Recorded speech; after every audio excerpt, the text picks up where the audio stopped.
ሰላም ጤና ይስጥልኝ ውድ ቤተሰቦቼ እንዴት ናችሁ? ደህና ናችሁ ወይ? እኔ ደህና ነኝ። እናንተም በያላችሁበት ሰላማችሁ ብዝት ይበልልኝ።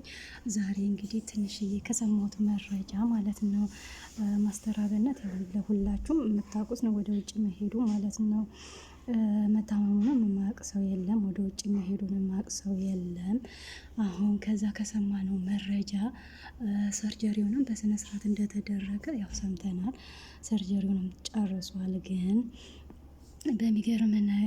በሚገርም ሁኔታ በሽታው ወደ አንዱ ሰውነቱ እየተላለፈ ነው። እንግዲህ ለሁሉም ቤተሰቦቹም ሆነ ለሱም ያው ባለን ሃይማኖት ዱአችሁ አይለየው።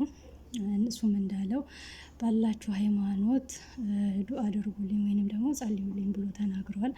እና በጣም ጥሩ ሰው ነው።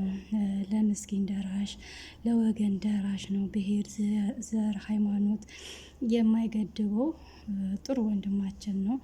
ጥሩም የሀገራችን ብዙ አስተዋጽኦ ያደረገ ነው። ሚስተር አብነት ማናችንም እናውቃለን። አብሶ ለደሃ አባት ነው ከምላችሁ በላይ የደሃ አባት ነው። ለሌላው ግለሰብ ባይደርስም ደሃ ማንኛውንም ደሃ እንደ እኩል ነው አድርጎ የሚያየው። ሙስሊም፣ ክርስቲያን ወይንም ደግሞ ብሔር፣ ዘር አይመርጥም። ካየሁትን ነገር ሁሉ ይሄ በጣም ደስ የሚል ነገር ነው። በጣምም የሚያስመሰግነው ነገር ነው። በየሀገሩ ከሀገራችንም አልፎ በውጭ ሀገር ላይ ዝናው የሚታወቅ ነው። በብዛት እንደውም አንድ ሰሞን አይታችሁ ከሆነ አረቦች በጣም ነበር የሚደግፉት፣ በጣም ነበረ አስተዋጽኦ የሚያደርጉለት። በጣም ጥሩ ሰው ነው።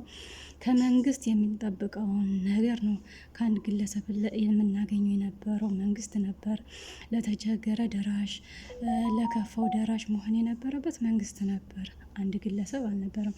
አልሙሄም እንደዛም ሆኖ ለደሃ እናት፣ ለደሃ ወንድም እህት፣ አባት ሆኖ ነው ብዙ ደሃዎችን ሲረዳቸው፣ ብዙ ጎዳና ላይ የወደቁትን ህዝቦች ሲያነሳ የነበረው። አሁንም እንደተለመደው እንግዲህ እሱም እንዳለው በጸሎታችሁም በዱአችሁም አትርሱት።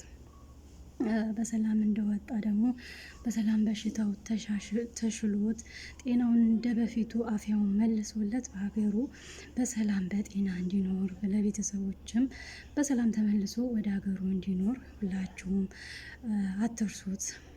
ይሄ እንግዲህ የተረገመ በሽታ ከውስጡ ወጥቶ አሁን ድኛለሁ ብሎ የሚያመሰግንበት ጊዜ ይድረስ ነው የምላችሁ። ያው እንደተለመደው ቪዲዮውን ሼር፣ ላይክ፣ ሰብስክራይብ ማድረጋችሁን አትርሱ።